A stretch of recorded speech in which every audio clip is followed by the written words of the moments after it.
दोस्तों, कहानी की शुरुआत होती है डिटेक्टिव कोगन सू से, जो कि अपनी माँ के फ्यूनरल को छोड़कर अपनी बेटी के लिए केक लेने जा रहा होता है। रास्ते में उसकी बहन कॉल करके उसे जल्दी आने के लिए कहती है। जल्दबाजी में कोगन सू की गाड़ी के सामने एक डॉग आ जाता है, जिसे बचाने के चक्कर में कोगन सू एक आदमी का एक्सीडेंट कर देता है और जब उसके पास जाकर देखता है तो वो आदमी मर चुका होता है। इस एक्सीडेंट के बारे में सिर्फ ये डॉग और कोगन सू जानते हैं। इसी बीच यहाँ से पुलिस की कार गुजरती है, जिसे देखकर कोगनसू बहुत डर जाता है और जल्दी से इस लाश को लेकर छुप जाता है। और जब यहाँ से पुलिस चली जाती है तो कोगनसू इस लाश को अपनी कार के डिग्गी में डालकर इसे छुपाने के लिए अपने साथ ले जाता है। जब कोगनसू आगे जाता है तो पुलिस की चेकिंग चल रही होती है और कोगनसू इन्हें देखकर घबरा जाता है, लेकिन उसके पास आगे जाने के अलावा कोई और रास्ता तो भी नहीं था। और तभी एक पुलिस वाला अल्कोहल की चेकिंग के लिए कोगनसू का मुंह खुलवाता है। कोगनसू बताता है कि मैं डिटेक्टिव हूँ, लेकिन शराब पीने की वजह से ये पुलिस वाले कोगनसू को गाड़ी से बाहर उतार देते हैं और पूछते हैं कि डिटेक्टिव होने का कोई प्रूफ दिखाओ।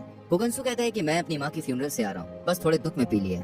लेकिन ये लोग कोगनसू की बातों पर यकीन नहीं करते और उसकी डिटेक्टिव आईडी ले लेते हैं। इसी बीच एक पुलिस वाला कार के डिग्गी तलाशने के लिए बस इसे खोलने ही वाला था कि कोगनसू से रोक देता है और यहाँ कोगनसू और पुलिस वालों में लड़ाई होने लगती है और फिर ये लोग कोगनसू को दवाई से बेहोश कर देते हैं। और तभी इन लोगों को वेरिफिकेशन से पता चलता है कि कोगनसू सच में एक डिटेक्टिव है। अगले सीन में कोगनसू का ऑफिस दिखाया जाता है, जहाँ कोगनसू के सीनियर चीफ और उसके साथी सिगरेट के केस में फंस चुके हैं क्योंकि ये रिश्वत खाते हैं।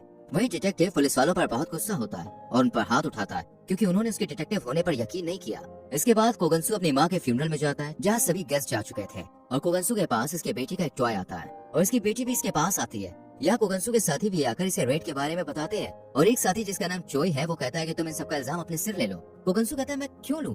इस बात पे ये सब झगड़ने लगते हैं और फिर ये लोग चले जाते हैं। तभी गार्ड इस आवाज को सुनकर चेक करने के लिए आता है, लेकिन रूम अंदर से लॉक होता है, जहाँ कोगनसू इस लाश को अपने साथ ही एक ताबूत में बंद कर देता है, जिसके बाद अपनी माँ से माफी मांगता है क्योंकि ऐसा करना सिन है। अगले दिन इस ताबूत को मिट्टी में दफन कर दिया जाता है, यानी कि वो लाश हमेशा के लिए छुप गई थी। लेकिन अभी भी कोगनसू के सामने एक और परेशानी थी कि उसकी कार टूटी हुई थी, जिस वजह से वो पुलिस के सामने फंस सकता था। इसलिए ये अपनी कार को पुलिस की कार से ठोक देता है और कहता है कि तुम लोगों ने कार को गलत जगह पार्क किया था। ये डिटेक्टिव था इसलिए इससे कोई कुछ कहता भी नहीं है, यानी अब सू बता सकता है कि उसकी कार पुलिस की कार से ठुकी थी।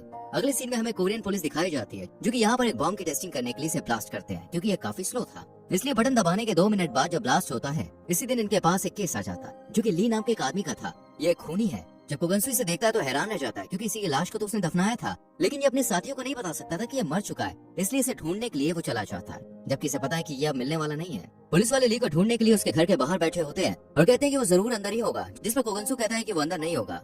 ये लोग कहते हैं कि क्यों नहीं मिलेगा। ये सुनकर कोगनसू बिल्कुल चुप हो जाता है और जब ये अंदर जाते हैं तो इन्हें ली नहीं मिलता है। इसी बीच कोगनसू को वही डॉग दिखता है जो कि इकलौता गवाह था उस एक्सीडेंट का। कोगनसू इस डॉग के पीछे चला जाता है और इसे वही रोड दिखती है जहाँ एक्सीडेंट हुआ था। यही ली का ठिकाना था। अभी कोगनसू इस एक्सीडेंट को याद कर ही रहा होता है कि एक इंस्पेक्टर यहाँ पे आ जाता है और कोगनसू को बताता है कि यहाँ पर एक एक्सीडेंट हुआ था। ये सुनकर कोगनसू पूछता है कि इसके बारे में किसने बताया, तो वो इंस्पेक्टर कहता है कि एक आदमी ने रिपोर्ट लिखवाई है कि कैसे उस आदमी का कार से एक्सीडेंट हुआ और फिर वो खूनी उसे कार में डाल कर लेके आया। ये सुनकर कोगनसू के तो होश ही उड़ जाते हैं और वो समझ जाता है कि किसी ने उसे देख लिया है और फिर उसकी नजर सीसीटीवी कैमरे पर पड़ती है, यानी कि वो सीन जरूर इसमें कैप्चर हुआ होगा। कोगनसू और उसके साथ ही उस एक्सीडेंट की फुटेज चेक करते हैं। यहाँ कार का सिर्फ पिछला हिस्सा ही दिखाई देता है और इसके साथ ही नंबर प्लेट देखने की बहुत कोशिश करता है, पर कुछ भी साफ साफ नजर नहीं आता। लेकिन कोगनसू का एक साथी नंबर पहचान लेता है कि ये कोगनसू की कार है, लेकिन वो कोगनसू पर शक नहीं करता है। ये सब देखकर कोगनसू बहुत परेशान हो जाता है और अपने घर वापस आता है, जहाँ इसकी बहन होती है और उसका हस्बैंड, जो कि पूरे दिन घर में ही रहता है और कुछ काम नहीं करता। अगले दिन जब सू ऑफिस में होता है तो उसके पास कोई इंसान बार बार फोन करके पूछता है कि ली की बॉडी तुमने कहाँ छुपाई है। पहले तो सू को लगता है कि उसके साथ कोई मजाक कर रहा है, लेकिन फिर बाद में वो आदमी कहता है कि अगर तुम पुलिस को इस बारे में कुछ भी बताते हो या तुमने मुझे परेशान किया तो मैं पुलिस को सब कुछ सच बता दूंगा। ये सुनकर सू डर जाता है, लेकिन सू देखता है कि जो आदमी उसे ब्लैकमेल कर रहा है वो सामने एसटीडी में है, जिसे पकड़ने के लिए डिटेक्टिव सू इसके पीछे भागता है। पर इतनी देर में ये कार लेकर चला जाता है। डिटेक्टिव सू इस कार का पीछा करता है पर उसे पकड़ नहीं पाता।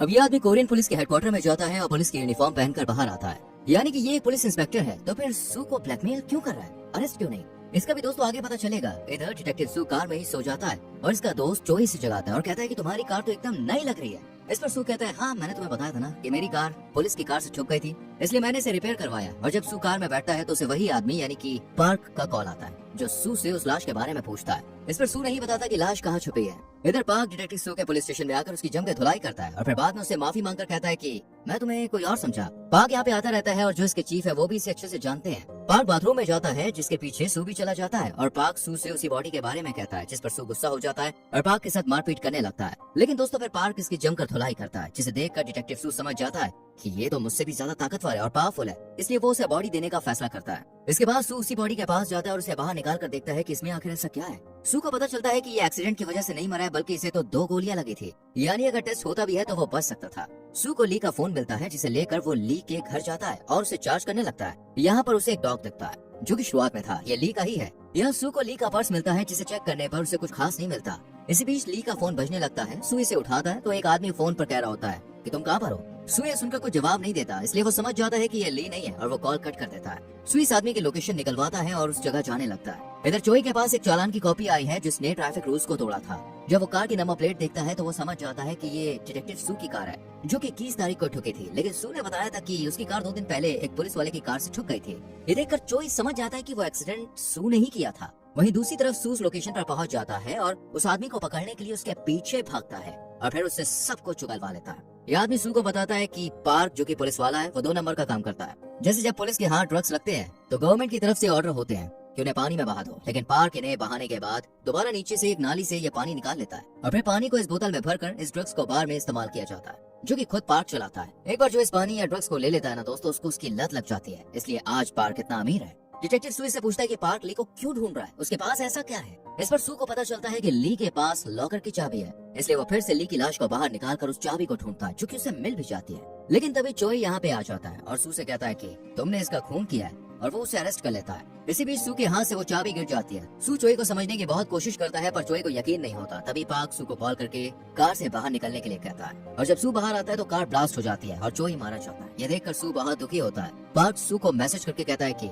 अगर मुझे ली की डेड बॉडी नहीं मिली तो मैं तुम्हारी फैमिली को भी नहीं छोड़ूंगा। यहाँ पर सू एक प्लान बनाता है और वो अपनी फैमिली को वेकेशन पर भेज देता है और खुद पुलिस स्टेशन जाकर वही बॉम्ब उठाता है, जो कि 2 मिनट बाद ब्लास्ट हुआ था, और सुबह ली की बॉडी को कार में लेकर चला जाता है और पार्क की कार में रख देता है। पार्क इस लाश को बहुत अच्छे से चेक तो करता है, पर उसकी जो मशीन है वो बॉम्ब को पहचान ही नहीं पाती। पार्क सू को मारने की कोशिश करता है, लेकिन सू कहता है कि मैंने मेल टाइप कर दिया है और अब मुझे गवर्नमेंट नहीं छोड़ेगी। ये सुनकर पार्क उसे जाने देता है और जब पार्क यहाँ से जा रहा होता है तो बॉम्ब ब्लास्ट हो जाता है, जिस वजह से पार्क और कार दोनों नदी में डूब जाते हैं। सू अब खुश होता है कि सब कुछ ठीक हो गया है, इसलिए वो अपनी फैमिली को कॉल करके बताता है कि वो भी बीच पर टाइम स्पेंड करने के लिए आ रहा है। इसी बीच पार्क इसके घर आ जाता है, जिसका आधा फेस खराब हो चुका था। दोनों के बीच काफी लड़ाई होती है। सू ने अपनी गन भी रखे थे, इसलिए वो उसे निकालने लगता है और फिर पार्क को शूट करके मार डालता है। पुलिस को भी इन सब के बारे में पता चल जाता है, लेकिन फिर वो सू को रिहा कर देता है क्योंकि उसने ली को नहीं मारा था। सू पुलिस की नौकरी छोड़ देता है और एक दिन अपनी माँ के फ्यूनरल पर उनके कब्र के पास अपनी फैमिली के साथ जाता है। इसी बीच उसकी बेटी को जो लॉकर की चाबी थी जो यहाँ गिर गई थी वो मिल जाती है, जिसे लेकर सू एक माफिया के अड्डे पर जाता है। यही सब क्रिमिनल्स अपने पैसे छुपा कर रखते हैं। सू भी जब इस लॉकर को खोलता है तो यहाँ नोट ही नोट होते हैं, जो कि पार्क के थे।